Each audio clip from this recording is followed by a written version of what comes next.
factory in Buenos Aires, Argentina. Which is not actually the title that I have on my screen. Yeah. But that's okay, they're essentially the same thing. Hi everyone, my name is Natasha von Kaenel, and I will be talking with you today about two Argentine businesses that are part of the recovered factory movement that have been taken over by their workers and the subsequent interactions that they had with their local communities. So for starters, what is the recovered factory movement? At the end of the 90s in Argentina, the economy was crumbling, the unemployment rate was as high as 25%, and corrupt business owners were trying to run off with their business's assets while neglecting to pay their workers the wages that they were owed. In response to this, workers occupied their workplaces, demanded their unpaid wages, and when the owners ignored their pleas, they decided to restart production and run the businesses as they had before, except this time with fewer bosses as worker-run, occupied, cooperative businesses. When the workers of the first recovered factory in Argentina, Infa, first decided to occupy their building in 1998, they were left alone at night, vulnerable to the police helicopters that were literally circling overhead, and they needed help.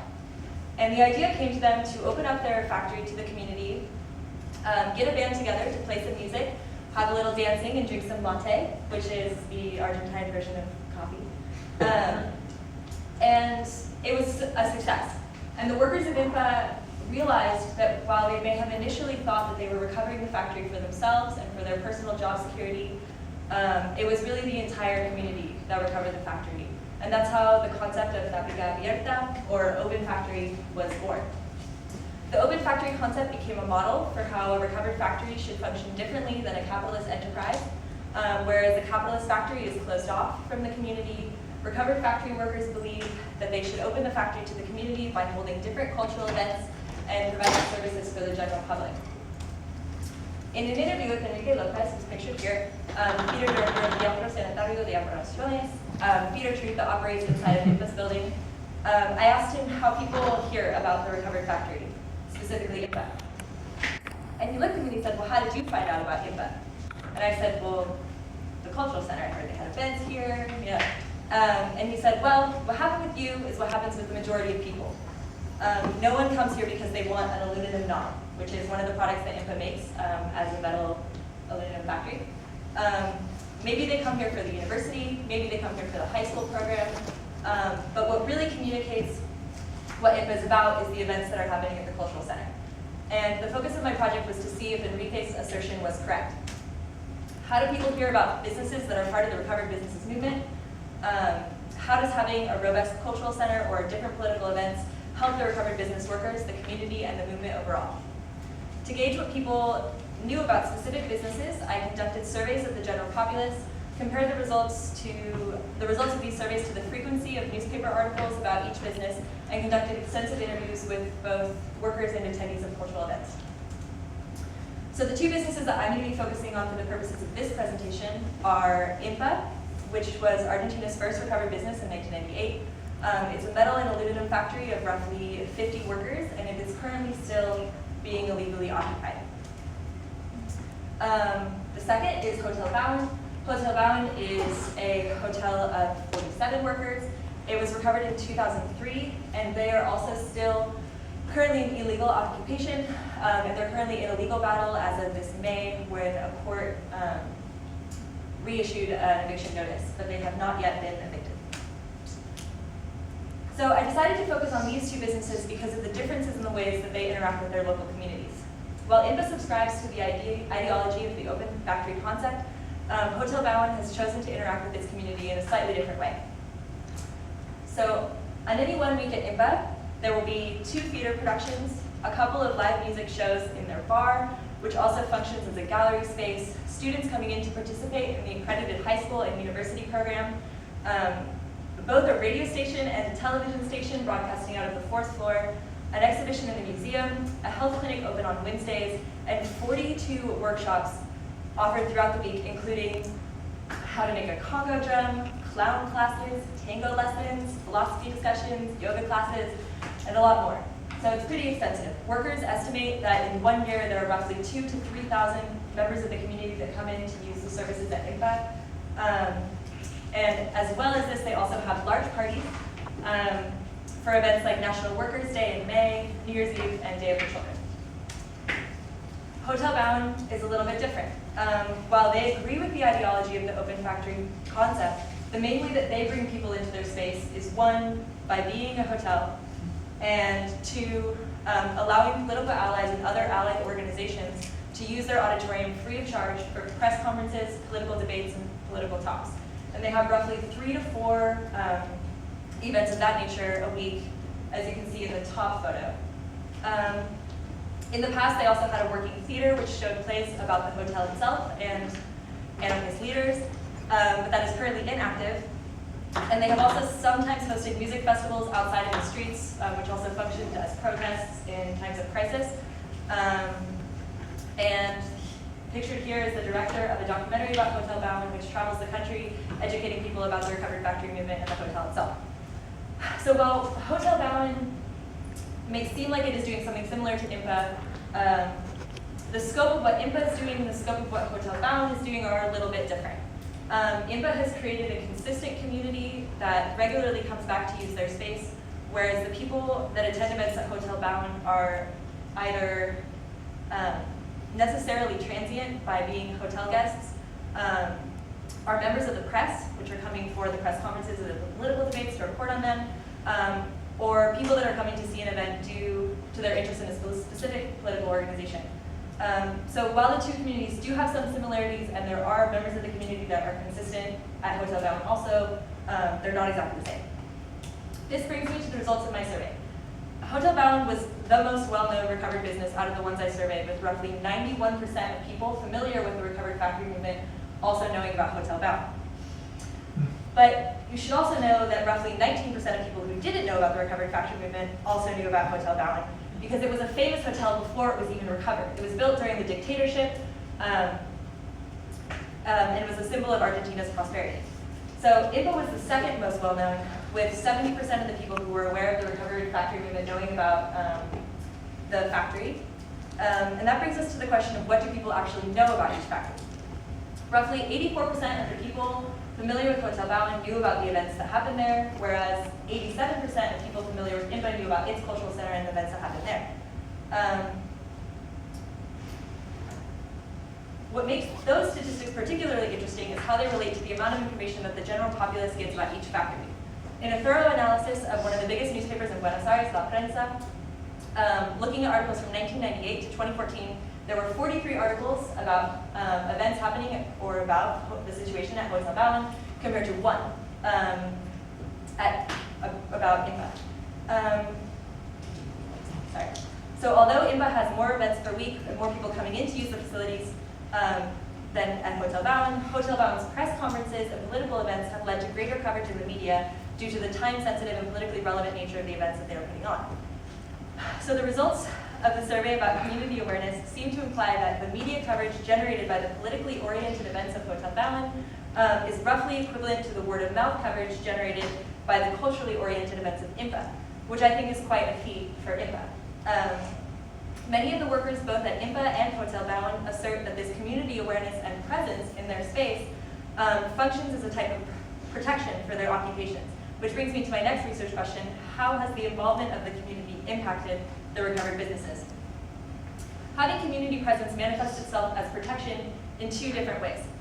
The simple fact of having more people than just the workers in the building ensures that the workers have literally protection from police forces if they were trying to be evicted.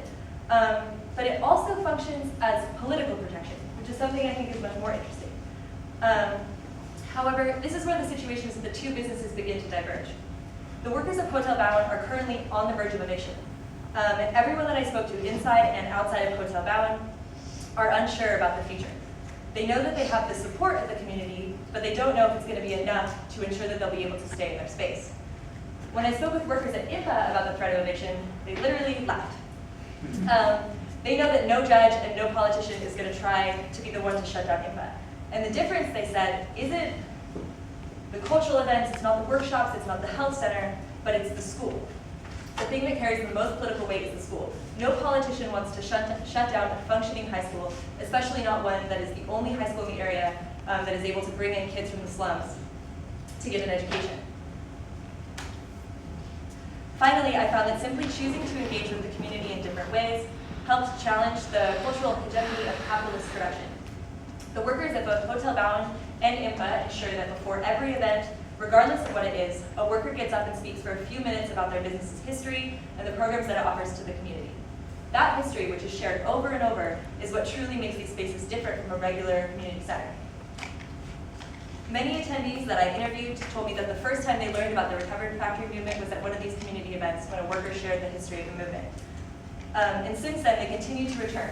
One woman going on to teach an aerial silks class after learning aerial silks at Infa, another having her art display in Infa's gallery, and still others learning how to make their first Congo drums, such as pictured here, and planning to make more, even though it takes over 3 months to build one. Wow. Both Infa and Hotel Balan foster community growth, particularly by groups that challenge the capitalist system. At Infa, this is predominantly the radio station, the television station, and the theater groups. And at Hotel Balan, these are the political organizations that are regularly having events there. By simply giving them space for free, these organizations are helping them build community, because space is one of the most important things that community needs to grow. So this shows that while these cultural and political events provide protection, literally and politically, they also completely change the relationship between worker and community. They are not separate entities like in a capitalist system. At these recovered businesses, they are quite literally one and the same. Thank you.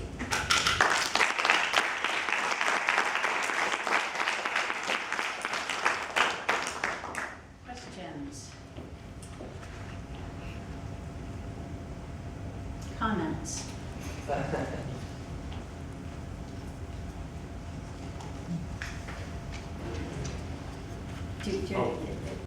Me? Yes. Okay. Sorry, I don't know. So are the political affiliations different between No. the two? No, not particularly. What do you mean exactly? Like, are they different? Well, it seems like Hotel Balan has actual party events. Yeah, so I mean, And it's so a- the political line, is it the same between the two centers? Right. Yeah, there's kind of two different types of recovered, there's like two different groups of recovered businesses in Argentina, and both Hotel Balan and Infa are in the same group. Hotel Balan, I think, is different because it is a hotel, and because its business is to have people stay there and to have events, they have, it just makes more sense for it to be open in that way to the community. They plan on, they would like to be able to have a school and a cultural center. I mean, one of the women that I spoke to from Hotel Balan said that they would love to have a school, but the political situation at Hotel Balan just isn't as strong as it is at Infa. They're currently in eviction, and they've been struggling legally for a long time, and the threat of eviction is high. I think because they don't have that political weight, and also because they're a huge hotel in the middle of the city that is famous, and so it makes the political situation is a little bit different. But Infa is also a huge factory in the middle of the city. I mean, it's like 4 stories tall, huge building. So like, it's hard to exactly compare them because they are different and the same at the same time. But no, they're the same politically. Yeah. So Hotel Balan, for example, they're continuing all of these events, and they're still providing the same hotel services they were providing before. Mm-hmm. And then what about the factory? Is the factory in production and they're doing all these other things? Yeah, so the factory is currently producing, the 50 workers that are members of the factory produce aluminum and metal products. But because it's an illegal occupation, Infa doesn't have water, electricity, or gas from the state. They've been shut off. So all of their electricity that they get is run off of a generator, which makes it so they can't run the factories at high of a rate as they would if they were being given electricity from the state. So because of that, they run the factory 24 hours a day, 5 days a week, and then just 8 hours a day during the weekend to save electricity costs. So yeah, it's still functioning. That's kind of the cool thing about it, is that it's not just like an old warehouse that became a community center. It's still a functioning business that's trying to give other community organizations and other businesses a place to work. Okay, so they're just using both space, they just have like extra space that they're using to run a school and all these other, Yeah, it's a huge building. okay. How do you ask someone if they know about something properly without sort of inducing the knowledge within them? Like, oh, do you know about Infa's communities? Oh, yeah. I mean, I didn't really find that was, I mean, because I would start and I would say, you know, like, have you ever heard of the recovered factory movement? I mean, in Spanish, right?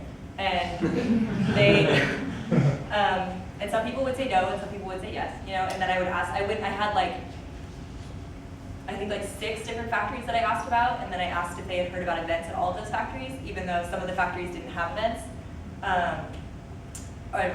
businesses didn't have events. So like Brookman, for example, is a really famous occupied business. They had events like the first 2 weeks that they were occupied, and then they didn't have events anymore. And some people would be like, oh yeah, I totally know about events in Brookman. But you know, but it's also like they did have events the first 2 weeks of their occupation, so maybe they do know about them. But yeah, I mean, that's definitely somewhat of an issue, but I actually found that people were really willing to say no to me about their knowledge. Because I was just this like foreigner. They kind of just thought it was funny that I was asking them in the first place. Who are you asking? People on, like, I was in major plazas, and then for one time I went to a protest, that was a workers' rights protest. And so that's why I changed the statistics to be people that already knew about the recovered factory movement, because I felt like I couldn't say for sure, like a general populace survey, oh, this is how many people know about the recovered factory movement, if like a large portion of my surveys I got at a protest for workers' rights, right? But I made sure I asked people if they were from Buenos Aires. I didn't survey anyone that was not a resident or identified as a resident of the city. So. One last question. This is probably the least interesting aspect of your research, but could you go into a little bit more detail about the actual like production that Infa does and their relationship with their buyers, because it seems like a really precarious situation for a link in a supply chain. So I mean, so that was like not at all the scope of my research. Like, I mean, I like was really focused on studying the events that happened there. There's been a lot of research that's been done already about how these recovered businesses function, and like with a lot of focus on the actual workers themselves. The workers that I was focusing on, like, they're members of a totally different cooperative. So there's the cooperative of the workers that are running the factory, and then they've given space to the workers that function. And so there's some workers that are in both of them. But like then there's a cooperative of the cultural center, and then there's a cooperative of the TV station, and a cooperative of the radio station, and they're all autonomous within the same space. So I was kind of focusing on those. But I think in terms of the supply chain, there's some really interesting work that's being done to try to create like a solidarity economy between the recovered businesses. And it's something that's had